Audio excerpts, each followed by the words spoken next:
Friends, welcome back to learning path. Accounting के इस सफ़र में आज हम एक इम्पॉर्टेंट कंसेप्ट सीखेंगे, फंडामेंटल अकाउंटिंग इक्वेशन।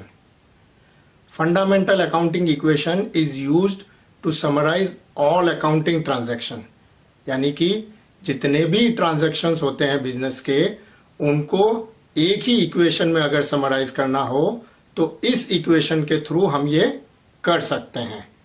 आप जानते हैं दोस्तों, किसी भी बिजनेस एंटिटी का अपना कुछ भी नहीं होता है। जो भी पैसा होता है वो ओनर लेकर आता है, उस पैसे से बिजनेस चलता है, और जब भी बिजनेस क्लोज होता है तो जितना भी पैसा बचा है वो ओनर के पास चला जाता है। तो एंटिटी का जो है वो सिर्फ एसेट्स और लायबिलिटीज होती है, और किसी भी एंटिटी के लिए assets is equal to liability होता है कि किसी भी वक्त उसे कुल जितने रुपए किसी से लेने होते हैं उतने ही कुल रुपए किसी को देने भी होते हैं। तो at any point of time total assets is equal to total liabilities. अब लायबिलिटी को हम दो पार्ट में डिवाइड कर सकते हैं। पहला, लायबिलिटी टुवर्ड्स ओनर।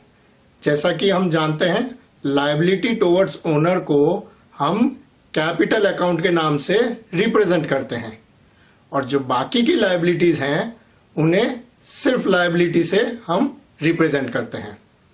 तो हमारा जो इक्वेशन था assets is equal to liabilities, वो बन जाएगा assets is equal to capital plus liabilities, और इसी इक्वेशन को फंडामेंटल अकाउंटिंग इक्वेशन कहते हैं। और इस इक्वेशन को ऑब्वियसली हम दो और तरीके से लिख सकते हैं कि अगर कैपिटल हम लेफ्ट साइड में ले लेते हैं तो capital is equal to assets minus liabilities हो जाएगा, और लायबिलिटी अगर लेफ्ट साइड में लेते हैं तो liabilities is equal to assets minus capital हो जाएगा। This equation is called the formal expression of dual aspect concept. यहां हम एक और बात सीखेंगे कि जो modern concept of type of accounts हैं, उसमें हमने पिछले वीडियो में देखा था कि अकाउंट के सभी टाइप्स को 5 भाग में डिवाइड किया गया है: assets, liabilities, capital, revenue and expenses. उसमें से जो रेवेन्यू और एक्सपेंसेस के जितने भी अकाउंट होते हैं वो कुल मिलाकर पूरे साल का प्रॉफिट या लॉस डिसाइड करते हैं, और ये प्रॉफिट या लॉस अल्टीमेटली ओनर का होता है। यानी कि सारे रेवेन्यू और एक्सपेंस अकाउंट्स को हम कैपिटल में फाइनली मर्ज कर सकते हैं। तो ये जो 5 टाइप्स ऑफ अकाउंट्स थे, अल्टीमेटली उन्हें 3 टाइप्स में हम समराइज कर सकते हैं: एसेट्स, कैपिटल एंड लायबिलिटीज। एक बात यहां पे जो सीखना जरूरी है कि जो फंडामेंटल अकाउंटिंग इक्वेशन है, it does not show how to record transaction. It should not be compared with the manner of journal entry. यानी कि जो जर्नल एंट्री का तरीका आप अगले वीडियोस में सीखेंगे, उसे आप फंडामेंटल अकाउंटिंग इक्वेशन से कंपेयर करने की कोशिश न करें, उससे कंफ्यूजन होगा।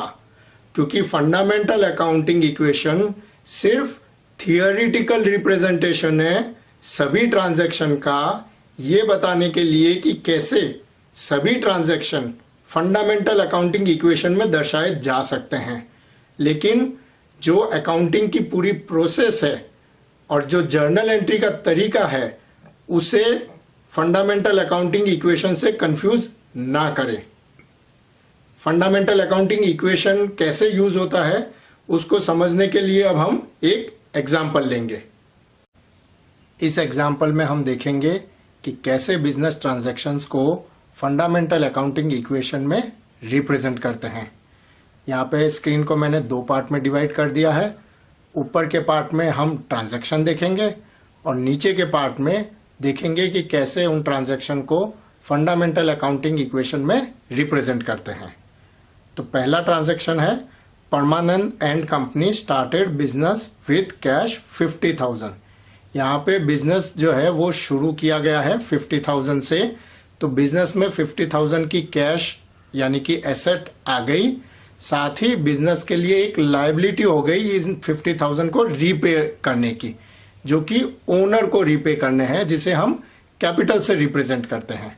तो इस ट्रांजैक्शन को फंडामेंटल अकाउंटिंग इक्वेशन में हम इस तरह रिप्रेजेंट करेंगे कि एसेट में कैश में हम 50,000 बताएंगे, कैपिटल में 50,000 और आउटसाइडर्स लायबिलिटी नील रहेगी। सेकेंड ट्रांजैक्शन है परचेज्ड गुड्स ऑन क्रेडिट 20,000। यहाँ पे हमने गुड्स क्रेडिट पे परचेज किए हैं। तो जब गुड्स हमारे पास आ गए तो एक और एसेट बिजनेस में आ गई 20,000 की, जिसे हम स्टॉक कहते हैं। साथ ही आउटसाइडर के लिए हमारी लायबिलिटी क्रिएट हो गई 20,000 की। तो इसे फंडामेंटल अकाउंटिंग इक्वेशन में हम इस तरह रिप्रेजेंट करेंगे, cash 50,000, stock 20,000, capital as it is रहेगा 50,000 और क्रेडिटर के लिए लायबिलिटी बन जाएगी 20,000।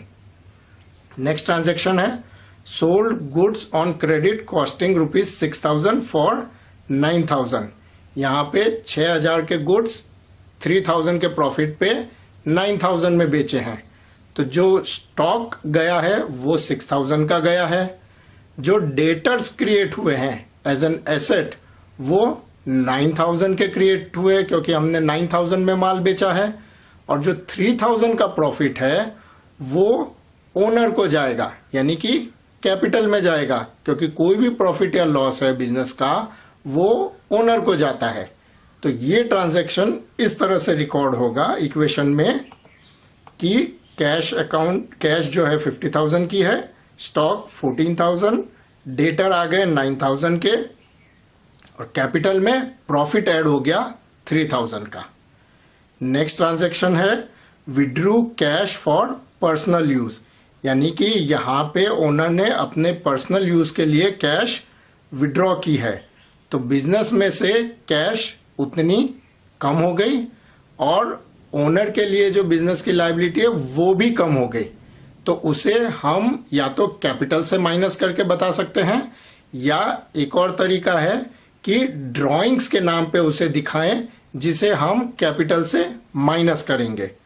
तो इस ट्रांजैक्शन को इस तरह से इक्वेशन में दिखाया जाएगा, कैश जो है हमारी कम हो जाएगी और जो कैपिटल का हेडिंग है उसमें हम ड्राइंग्स दिखा देंगे 1,000 as a minus item. Next transaction है withdrew goods for daughter's wedding costing 4,000। यहाँ पे ओनर ने 4,000 के गुड्स विड्रॉ किए हैं। तो जो हमारा स्टॉक है वो 4,000 कम हो जाएगा और जो ड्राइंग्स हमने बता रखे हैं उसमें 4,000 हम ऐड कर देंगे। तो टोटल जो माइनस फिगर हो जाएगा वो 5,000 का हो जाएगा। तो इस तरह से हम इक्वेशन में रिप्रेजेंट करेंगे। Next transaction purchased goods for cash 10,000। यहाँ पे 10,000 के कैश में गुड्स परचेज किए हैं, तो कैश चली गई, उतनी कम हो गई और चूंकि गुड्स खरीदे हैं तो स्टॉक बढ़ गया। तो जो चेंज आएगा इक्वेशन में वो सिर्फ एसेट साइड पे आएगा, कैश कम हो जाएगी 10,000 और स्टॉक जो है 10,000 इंक्रीज हो जाएगा इस तरह से, और बाकी के फिगर्स पे कोई चेंज नहीं आएगा। नेक्स्ट ट्रांजैक्शन है पेड फॉर ऑफिस एक्सपेंसेस 1,500। यहाँ पे ऑफिस एक्सपेंसेस पे किए हैं तो 1,500 की कैश चली गई और ये जो 1,500 एक्सपेंस है वो अल्टीमेटली जो है ओनर को बेयर करना है। तो जो हमने अभी प्रॉफिट का 3,000 बता रखा है उसमें से 1,500 लेस हो जाएंगे तो प्रॉफिट रह जाएगा 1,500 और कैश जो है कम हो गई 1,500 से। नेक्स्ट ट्रांजैक्शन है sold goods for cash, cost price ₹10,000 and sold for 8,000। तो यहाँ पे 10,000 के जो गुड्स है वो 8,000 में बेचे हैं, यानी कि 2,000 का लॉस हुआ है। तो वो लॉस चूंकि ओनर के पास जाएगा, तो अभी हमारा जो प्रॉफिट है उसमें से 2,000 माइनस हो जाएगा। हमने गुड्स जो है 10,000 के बेचे हैं, तो जो स्टॉक है वो 10,000 माइनस हो जाएगा, और जो कैश आई है वो 8,000 आई है। तो फंडामेंटल अकाउंटिंग इक्वेशन में कैश 8,000 इंक्रीज हो जाएगी, स्टॉक 10,000 से कम हो जाएगा, और जो हमारा प्रॉफिट था 1,500 वो अब लॉस में कन्वर्ट हो गया 500। बाकी के फिगर एज इट इज रहेंगे। Next transaction, received cash from debtors 5,000। यहां पे सिर्फ एसेट में चेंज हो रहा है, हमारे डेटर्स 5,000 कम हो जाएंगे और कैश 5,000 इंक्रीज हो जाएगी। बाकी के फिगर एज इट इज रहेंगे। नेक्स्ट ट्रांजैक्शन है पेड कैश टू क्रेडिटर्स 15,000, यानी कि कैश 15,000 चली गई तो कैश उतनी कम हो जाएगी, और क्रेडिटर्स जो अभी हम 20,000 दिखा रहे हैं वो भी रिड्यूस होके 5,000 हो जाएंगे। कैपिटल में कोई चेंज नहीं होगा। तो फंडामेंटल अकाउंटिंग इक्वेशन में इस तरह से दिखाएंगे। और लास्ट ट्रांजैक्शन है परचेज्ड फर्नीचर 6,000। यहां पे हमने परचेज किया है फर्नीचर का, तो कैश में परचेज किया है, तो कैश हमारी उतनी चली गई और नई एसेट आ गई फर्नीचर। तो फंडामेंटल अकाउंटिंग इक्वेशन हो जाएगा कैश 29,500 और नई एसेट आ जाएगी 6,000। कैपिटल और लायबिलिटीज में कोई फर्क नहीं पड़ेगा। तो इसी तरह बिजनेस का हर एक ट्रांजैक्शन जो है इन्हीं 3 अकाउंट्स एसेट, कैपिटल और लायबिलिटी में समराइज किया जा सकता है फंडामेंटल अकाउंटिंग इक्वेशन से। दोस्तों, अगर आपको ये वीडियो पसंद आया है तो जरूर लाइक करें, इसे चैनल को सब्सक्राइब करें। अगर आपके कोई कमेंट्स या सजेशन है तो उसे जरूर लिखें और लर्निंग पाथ के वीडियोस देखते रहें। Thank you.